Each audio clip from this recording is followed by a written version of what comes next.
Nithyananda Paramashivoham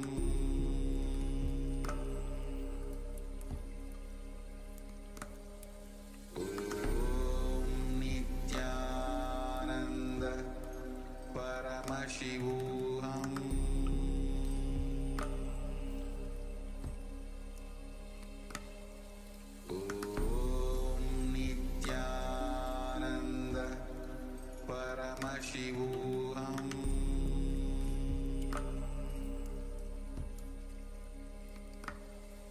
Om Nithyananda Paramashivoham.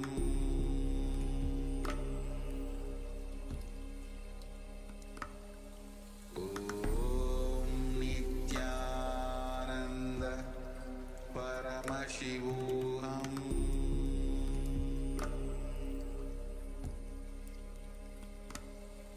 Om Nithyananda Paramashivoham.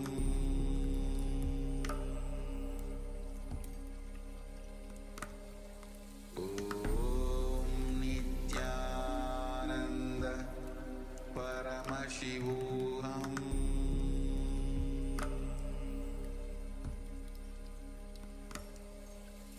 Om Nithyananda Paramashivoham.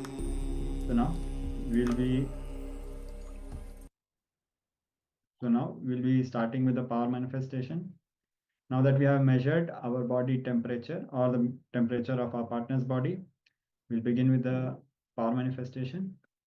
Start chanting the Mahavakya, Om Nithyananda Paramashivoham, and give the command through your third eye for the temperature of the body of your partner or your own body to change. Visualize Swamiji in your third eye, visualize Paramashiva in your third eye, and give this instruction as you're chanting the Mahavakya. So now let us begin this round of power manifestation. Ananda Paramashivoham.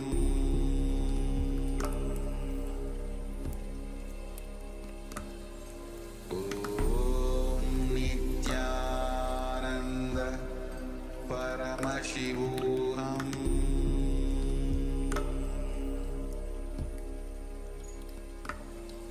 Om Nithyananda Paramashivoham.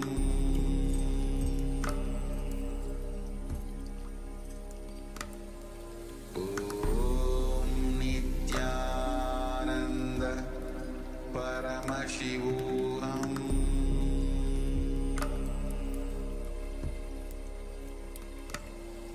Om Nithyananda Paramashivoham.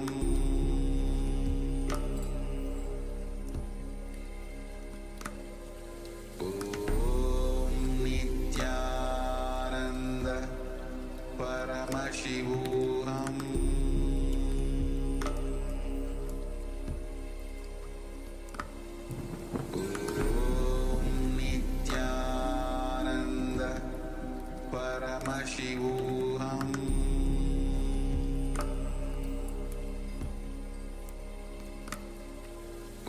Om Nithyananda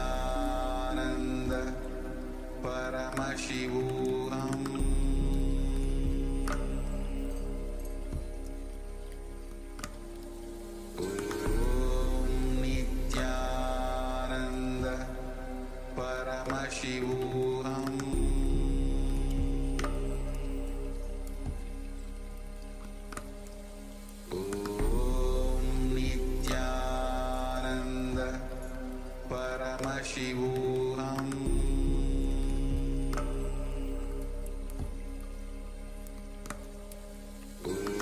Om Nithyananda Paramashivoham.